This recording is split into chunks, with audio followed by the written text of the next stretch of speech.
Aurora's knees hit the tile a half-second after the girl's body did, both of them crashing to the ER floor as the crash cart skidded past her elbow. She's crashing. She's crashing. Give me a line now. Aurora didn't remember deciding to catch the girl. Her arms had just moved, cradling the small, convulsing body against her chest while nurses swarm around them, needles flashing, someone screaming for epinephrine. The girl's lips had gone the color of ash. Aurora pressed 2 fingers to her throat and felt nothing steady, nothing that sounded like a pulse should sound. Stay with me. Stay with me. Baby, don't you dare. If you've ever held your breath for someone you just met, hit subscribe now, because Aurora was about to hold hers for a lot longer than 30 seconds. A hand, huge, tattooed to the knuckle, shaking, grabbed the doorframe hard enough to crack the paint. What's happening? What is happening to her? The voice belonged to a man who filled the doorway like a wall filled a gap.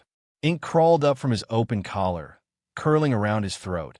A serpent, a rosary, something Aurora couldn't fully read before her eyes dropped back to the girl. He didn't ask again. He didn't need to. He was already moving toward them, and 2 nurses had to physically block him from the table. Sir, you cannot be in here. That's my daughter. Sir, that is my daughter. Aurora looked up once, just once, and understood 2 things in the same breath. The first, this man had never in his life been told to wait outside a room. The second, he was terrified in a way that had nothing to do with control. Her pressure's dropping. She's O negative. We're out of Oneg in the fridge. Blood bank's 20 minutes out. 20 minutes. The man's voice cracked down the middle. She doesn't have 20 minutes. Look at her. I'm Onegachief. The words left Aurora's mouth before her brain caught up to them. She was already unwinding the tourniquet from her own scrub's pocket, already rolling up her sleeve over the soft curve of her forearm. Take mine. Now. Somebody take it now. A nurse hesitated only a second too long for the man in the doorway, who crossed the room in 3 strides and knelt beside Aurora like the floor belonged to him too. You don't know me, he said, low, urgent, his dark eyes locked on hers instead of on his daughter, like he needed to understand the person about to save her before he could let it happen. You don't know what you're offering. I know a little girl is dying, Aurora said, holding her arm steady even as the needle went in, and I have the blood type that can stop it. I don't need to know anything else. Something moved behind his eyes, not gratitude, not yet. Calculation, like he was already deciding what he owed her, and the number was too high to say out loud. Alessandro, he said finally, as if the name cost him something. My name is Alessandro. Aurora. The machine beside them beeped once, twice, then settled into something closer to rhythm. The girl's chest rose, shallow but rising. She's stabilizing, the nurse said, and the whole room exhaled at once, except for Alessandro, who didn't move, whose hand had found the girl's small fingers and hadn't let go. Aurora watched the blood leave her arm and travel through the line, watched a stranger's daughter pull air back into her lungs because of it, and told herself this was where the story ended. Girl saved. Job done. Go home, sleep 4 hours, come back for another shift. She did not know yet that 2 black SUVs were already parked outside the ambulance bay, engines running, men inside them watching the hospital doors like soldiers watching a border. She did not know that somewhere across the city, a rival family had just gotten a phone call telling them exactly which hospital Alessandro Moretti's daughter had been rushed to, and exactly who had walked in after him. Thank you, Alessandro said, and it sounded like a word he hadn't used in years. I don't know how to. You don't have to, Aurora said, pressing gauze to the crook of her arm, smiling even though her head had started to spin. That's not why I did it. He looked at her the way men in his world rarely looked at anyone, like she'd just handed him something he couldn't calculate a price for, and it unsettled him more than any threat ever had. Outside, a car door opened. The car door opened and closed again just as fast, a man in a gray coat stepping back in a shadow the moment the ambulance bay lights swept across the lot. Nobody inside the hospital saw it. Alessandro would have, if he hadn't had his hand wrapped around his daughter's fingers, willing her heartbeat to hold. Mr. Moretti. A doctor appeared at the curtain, tablet in hand. She's stable. The transfusion worked faster than we could have hoped. We want to keep her overnight for observation, but she's going to live, Alessandro said. Not a question. A demand dressed as one. She's going to live. His shoulders dropped an inch, the first give Aurora had seen in him since he'd crashed through those doors. She was still sitting on the gurney across the room, juice box in hand, gauze taped in the crook of her arm, watching him like she'd watch a storm pass over someone else's house. "Can I see her?" he asked. "Family only, but—" The doctor glanced at Aurora. "Given the circumstances, I think we can make an exception for the woman who just gave her blood." Alessandro turned. For the first time since he'd barreled through the doors, he really looked at Aurora. Not at what she'd done, but at her. The soft roundness of her face, still flushed from adrenaline. The kindness sitting easy in her expression, like it cost her nothing to give it away to a stranger. "Come," he said. "Please." Aurora hesitated. "I don't want to intrude on a family moment." "You're not intruding." His voice dropped, rough at the edges. "You're the reason there's a family moment to have." She followed him down the hall, her sneakers silent against the tile, his dress shoes striking hard enough to echo. Two men in dark coats fell into step behind them without being told to. "Aurora, I noticed them the way you notice a change in air pressure before a storm. Not quite alarm, just a small, private unease she pushed down and ignored." The girl was awake when they walked in. Small, dark-haired, and 4 taped to the back of her hand, blinking up at the ceiling like she was trying to remember where she was. "Papa." "I'm here, Tesoro. I'm here." Alessandro crossed the room in 2 steps and pressed his lips to her forehead like he was afraid she'd disappear if he didn't. "Who's that?" the girl asked, looking past him to Aurora. "That," Alessandro said, "is the reason you're still talking to me right now." The girl studied Aurora with a frank, unfiltered stare only children are allowed to get away with. "You gave me your blood?" "I did." Aurora smiled, stepping closer. "What's your name?" "Sophia." "Well, Sophia, you scared a lot of people tonight, including your papa. I don't think I've ever seen a man run that fast in dress shoes." Sophia let out a small, surprised laugh, and something in Alessandro's chest visibly cracked open at the sound of it, like he hadn't been sure he'd hear it again. "Thank you," Sophia whispered, and Aurora felt the words land somewhere she wasn't prepared for. "If you were in that room, what would you say back to a 9-year-old thanking you for her life?" Drop it in the comments, because Aurora's answer was about to get interrupted. A phone buzzed. One of the men in the doorway stepped forward and murmured something into Alessandro's ear, too low for Aurora to catch. Whatever it was, it changed his face instantly. The softness she'd just watched bloom there hardened over in half a second, like a door slamming shut behind glass. "Excuse me," he said to Aurora, voice suddenly clipped formal. "I need a moment." He stepped into the hallway. Through the narrow window in the door, Aurora watched him listen, jaw tightening, one tattooed hand curling into a fist at his side. "Who saw her?" he said, low enough that Aurora had to read it more than hear it. "Who else knows she's here?" The man in the gray coat answered something Aurora couldn't make out. Then triple the men outside. "Nobody gets near this floor who isn't cleared by me personally. Nobody." His eyes flicked once, briefly, toward Aurora through the glass. And there was something in that look she couldn't name yet. Not suspicion of her. Protection, aimed outward, like he'd already decided she was inside the circle now, whether she'd agreed to it or not. "Papa seems upset," Sophia said quietly from the bed, and Aurora realized the girl had been watching too. "I'm sure it's nothing," Aurora said, though her stomach had started to disagree.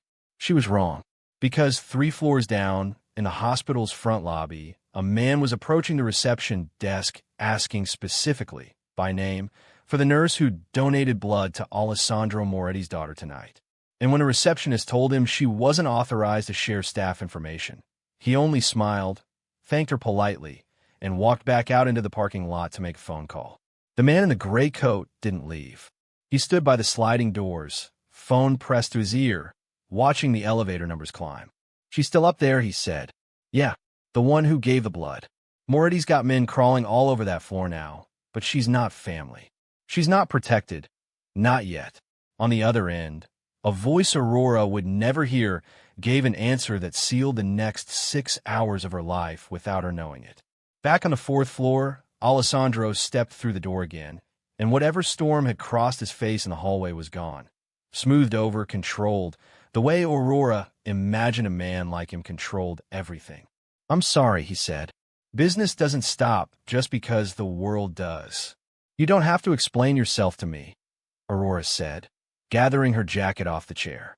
"I should actually get back to the floor. My shift isn't over, and I've probably already been gone longer than I should have been." "Wait." The word came out faster than he meant it to, and he seemed almost surprised by his own urgency. Let me have someone walk you back down." "It's a hospital, Mr. Moretti. I think I can find the elevator." "Alessandro," he corrected, quiet. "And it's not the elevator I'm worried about." Something in his tone made Aurora pause with her hand on the door. She'd worked trauma medicine long enough to recognize fear dressed up as manners. "Is something wrong?" He hesitated, a full second too long for a man who clearly didn't hesitate often. "No," he said. "I just don't like leaving debts unpaid. Let me walk you down." She let him, partly because arguing with a 6'3" man in a $3,000 suit felt like a losing battle, and partly, if she was honest with herself, because she wasn't ready for the conversation to end yet. They walked the hallway in silence for a while, his men trailing a respectful distance behind, and Aurora found herself sneaking glances at the ink disappearing under his collar. "Can I ask you something?" she said, before she could stop herself. "You gave my daughter your blood tonight. You can ask me anything. What do you do? For a living, I mean." She already suspected the shape of the answer. The suits, the men, the way the hospital staff had gone quiet and careful the second he walked in. But she wanted to hear him say it. Alessandro's jaw worked once before he answered. "I run several businesses. Import, export, real estate." That's the answer you give people you want to keep at arm's length. He glanced at her, something flickering behind his eyes. Surprise, maybe, that she'd called it. "You're very direct for someone who just met me 3 hours ago. I just gave you a pint of my blood. I feel like that buys me some directness." A ghost of a smile pulled at the corner of his mouth, the first one she'd seen. "Fair." They reached the elevator. He didn't answer her question, and she didn't push. But as the doors opened, his hand came up against the frame, not quite blocking her, but close. Aurora. Her name in his mouth sounded different than it had all night, slower, deliberate. "Whatever you think you know about me, or think you're about to find out, I want you to know that tonight in that room, you weren't looking at that man. You were looking at a father. That's all I was tonight." "I believe you," she said, and meant it. "Good." He stepped back. "Because I intend to repay this debt, and I don't think you understand yet what that means where I come from." The elevator doors slid shut between them before she could ask. She made it 3 steps down the ground floor hallway before her phone buzzed with a text from an unknown number. "You have something that belongs to us now. Careful who you trust." Aurora stopped walking. Her thumb hovered over the screen, cold sweat prickling at the back of her neck despite the hospital's aggressive air conditioning. She looked up. The lobby was normal, fluorescent lit, a janitor mopping near the vending machines, an old man asleep in a waiting chair. Nothing that should have made her heart slam against her ribs like it was. She typed back, hands unsteady, "Who is this?" No response came. Instead, the doors at the far end of the lobby swung open, and the man in the gray coat walked back in. This time straight toward her, no hesitation in his stride at all. "Ms. Adebayo?" He used a name she hadn't given anyone tonight, hadn't even said out loud in this building.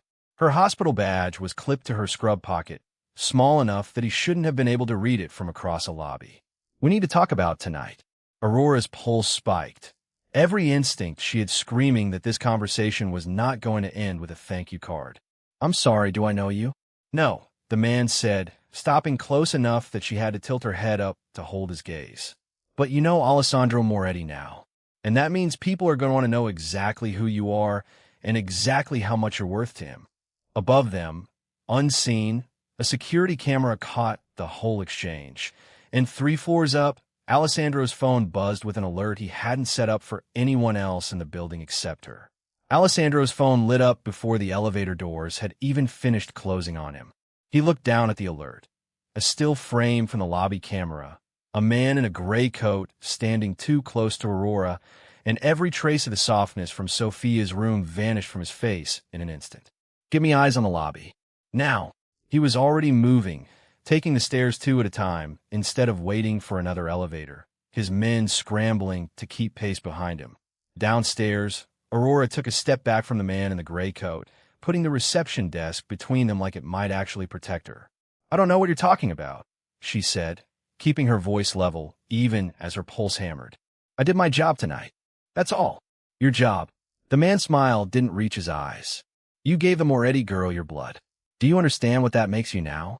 To the people who've been waiting 8 years for a way inside that family. Inside, Aurora's stomach dropped. "I'm not inside anything. I'm a nurse." "You're a liability with a heartbeat," he said simply. "And liabilities are easier to manage when they're quiet." His hand moved toward his coat pocket, and that was the exact moment the stairwell door slammed open hard enough to crack against the wall. "Step away from her." Alessandro's voice cut across the lobby like a blade, and every head turned.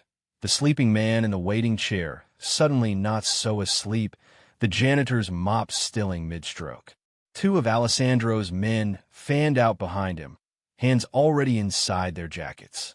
The man in the gray coat didn't step away. He smiled instead, slow and unbothered, like he'd been waiting all night for exactly this entrance. "Alessandro Moretti," he said. "Word travels fast for a man who is supposed to be quietly holding his dying daughter's hand tonight." "Nico." Alessandro's voice had gone dangerously calm, the kind of calm Aurora would later learn was far more frightening than shouting. "You have 30 seconds to explain why one of my brother's men is standing in a hospital lobby talking to the woman who just saved my daughter's life." Aurora's head snapped toward him. "Brother." The word landed like a stone dropped into still water. "Your brother sends his regards," Nico said. "And a message. He knows Sophia's alive because of a transfusion. He knows exactly who gave it. And he wants you to remember that the Moretti family has enemies who'd be very interested to learn that your daughter's survival, and your new little friend here, just became the same weakness." "Is that a threat?" Alessandro asked, closing the distance between them until he was a foot from Nico's face, tall enough that the smaller man had to tilt his chin up. "It's a courtesy," Nico said. "Consider it a warning from family. Family looks out for family, doesn't it, Alessandro? Even the parts you like to pretend don't exist anymore." Something raw and furious moved behind Alessandro's eyes, not just anger. Old grief, old betrayal, the kind that had clearly been simmering long before tonight. "Get out of my hospital," Alessandro said. "Tell my brother that if he sends anyone near her again." His eyes flicked to Aurora for half a second, and something in his voice cracked open with an intensity that startled her. "Near either of them again, the truce ends tonight. I don't care what it costs." Nico's smile didn't waver, but he stepped back, hands raised in mock surrender. "Careful, Alessandro. That's a very expensive line to draw for a woman you met 3 hours ago." He walked out through the sliding doors without another word, disappearing into the dark beyond the parking lot lights, and the tension in the lobby didn't break so much as compress tighter into something worse. Aurora realized she was shaking. "What?" she said slowly, "was that?" Alessandro turned to her, and for the first time all night, the mask he wore so effortlessly slipped completely. "That," he said, "was my brother telling me that everyone who matters to me is now a target. Including you." "I'm not," Aurora's voice caught. "I'm not anything to you. I gave her daughter blood. That's it. I'm not part of your family. I'm not part of whatever this is. You think it works that way?" His voice wasn't angry. Not at her. It was something closer to desperate. "In my world, blood isn't a metaphor, Aurora. You gave Sophia yours. That makes you family whether either of us wanted it or not. And my family does not have a good survival rate. Tell us in the comments. If you were Aurora, would you walk away right now, or stay and find out what family really costs in a Moretti world?" Because Aurora was about to answer that question herself, and not with words. "Then tell me," she said, chin lifting despite the fear coiling in her stomach. "What does it cost?" Alessandro looked at her for a long moment, like he was weighing how much of the truth she could survive hearing. Everything, he said quietly. It costs everything, and I am not going to let you pay that price alone. Behind him, through the glass doors, two black SUVs pulled up to the curb, not his. Alessandro saw the SUVs a half-second before Aurora did, and his whole body shifted, not stepping back but forward, positioning himself between her and the glass like it was instinct older than thought. Inside, he said, "Now, move." "What?" Aurora moved. She moved. His hand found the small of her back, guiding her hard toward the stairwell door as his men peeled off in two directions, one toward the lobby entrance, one toward the security desk.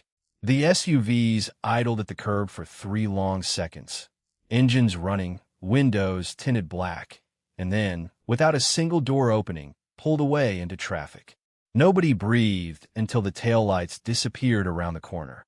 "They didn't even get out," Aurora said, her back pressed against the cool cinder block of the stairwell, heart still slamming. "They didn't need to." Alessandro's jaw was tight, his eyes still fixed on the empty street. "That wasn't an attack. That was a message. My brother wanted me to see them. Wanted me to know how close he can get without lifting a finger." "Your own brother." Aurora shook her head, trying to make the pieces fit into something that made sense. "Why would your brother want to hurt Sophia? Hurt you?" Alessandro was quiet for a moment too long.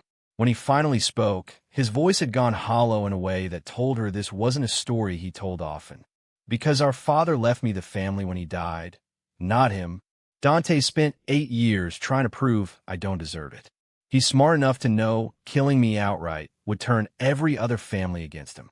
So instead, he finds the soft places, the parts of me I can't afford to lose." His eyes moved to her, and the weight in them made her chest ache. "Tonight he found, too. I'm not a soft place," Aurora said, though her voice wavered on the word soft. "I'm a nurse who gave blood.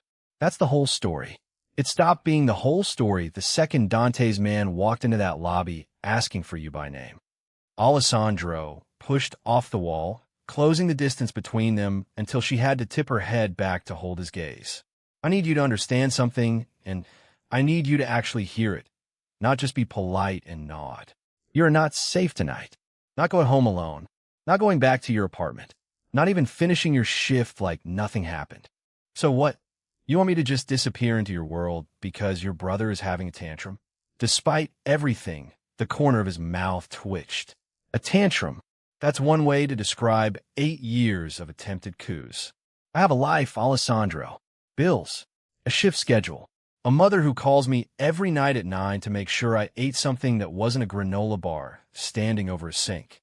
And I intend for you to keep all of that," he said, quieter now. "Alive. Which is the part that requires you to trust me for the next few hours, even though you have absolutely no reason to." Aurora looked past him, toward the stairwell door, toward the ordinary hospital hallway beyond it where an hour ago her biggest problem had been a backlog of discharge paperwork. Everything had tilted sideways since then, and she didn't know how to tilt it back. "Sophia," she said suddenly, "is she safe up there?" Something shifted in Alessandro's face. Surprise, she realized that her first real question in the middle of her own danger was about his daughter. "She has 6 men on that floor and a nurse I trust personally sitting inside the room," he said. "She's safer right now than either of us." "Good," Aurora breathed. "Good, okay. Then," she pressed her palms flat against her scrub pants, steadying herself. "Then tell me what you need me to do." Alessandro studied her for a long moment, something unreadable passing behind his eyes. Not calculation this time, but something closer to disbelief, like he hadn't expected her to stay standing this long, let alone ask how she could help. "I need you to let me take you somewhere safe until we know exactly what Dante's planning," he said. "Somewhere he doesn't know about yet. And if I say no, then I'll have 4 men outside your apartment by midnight, whether you want them there or not. Because I am not going to explain to Sophia why the woman who saved her life got hurt, because I respected her right to say no to a bodyguard."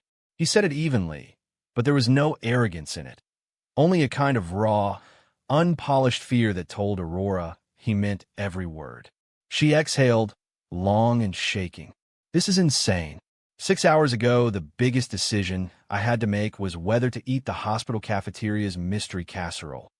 And now, Aurora said, straightening her shoulders, I'm apparently deciding whether to trust a mafia boss with tattoos up his neck and a brother who sends SUVs as greeting cards. When you say it like that, it doesn't sound like a good decision. It really doesn't. She looked up at him, something steady settling into her voice despite everything. But you held your daughter's hand like the rest of the world had stopped existing. A man like that, I can trust for one night. Alessandro's expression cracked. Just slightly, just enough, into something that looked almost like relief, almost like hope, feelings Aurora suspected didn't visit him often. One night, he agreed. Let's get you out of here before Dante decides 3 hours of patience was already more than he intended to give us. He reached for the stairwell door, and it was already opening from the other side. The door swung open before Alessandro's hand reached it, and for one suspended second neither of them breathed, until Marco, the man who'd been posted outside Sophia's room, filled the frame instead of Dante's men. Boss, she's asking for the lady. Sophia won't settle. The tension broke out of Alessandro's shoulders in a rush, replaced almost instantly by something softer. He looked at Aurora. She wants to say goodbye properly, he said. Would you? Of course. Aurora was already moving past him, up the stairs 2 at a time, despite the ache still throbbing faintly in her arm, because some instincts didn't care about mafia brothers or black SUVs. A scared child asking for her was not a request Aurora knew how to refuse. Sophia was sitting up in bed when they reached the room, Fraulein taped at her wrist, dark eyes rimmed red from crying. There she is, Aurora said gently, crossing to the bedside. Hey, none of that. You're safe. I heard Papa yelling downstairs, Sophia whispered. On the monitor, Uncle Marco left the video on. Aurora shot a look at Alessandro, who winced, a man who could stare down his own brother's soldiers without blinking, undone by a 9-year-old's tears. Your papa was just making sure everyone in this hospital knows how much he loves you, Aurora said, brushing a strand of hair from Sophia's forehead. That's all that yelling was. Grown-up love, just louder than it needs to be sometimes. Sophia's small hand found Aurora's. Are you going to leave? Aurora glanced at Alessandro over the girl's head. Somewhere in the last 6 hours, the answer to that question had stopped being simple. Not tonight, Aurora said carefully. Your papa asked me to stay close for a little while. Make sure you're okay. Promise? I don't make promises to patients I don't intend to keep. Aurora squeezed her hand. You're stuck with me, kid. Sophia's face finally cracked into something like a smile, and across the room, Alessandro exhaled like he'd been holding his breath since the moment he'd carried her through those ER doors. It was another hour before the hospital settled into something resembling calm, before Marco confirmed no further vehicles had circled the block, before Sophia finally drifted into real sleep instead of the fitful, monitor-checking kind. Alessandro walked Aurora to the family lounge down the hall, 2 guards posted discreetly at either end of the corridor, and for the first time all night, the room held nothing but the 2 of them and the hum of vending machines. You didn't have to go up there, he said. After everything downstairs, you could have just left. She's 9 years old and scared, Alessandro. There wasn't a version of tonight where I walked away from that. Aurora sank into a chair, suddenly aware of how heavy her body had gotten, how long the night had actually been. Besides, I told you, I don't make promises I don't keep. He sat across from her, elbows on his knees, and for a moment the danger of the last hour fell away, and he just looked tired, like a father, not a boss, not a target, not a weapon aimed at his own brother. I meant what I said in the stairwell, he said. I'm not going to let anything happen to you because of what you did for her. I know. Aurora studied him, the ink disappearing beneath his collar, the exhaustion carved into his face, the way his hands, so steady with a threat an hour ago, now sat clasped together like he didn't know what to do with them without a fight to direct them at. Can I ask you something? And I want an honest answer, not the arm's-length version. Anything.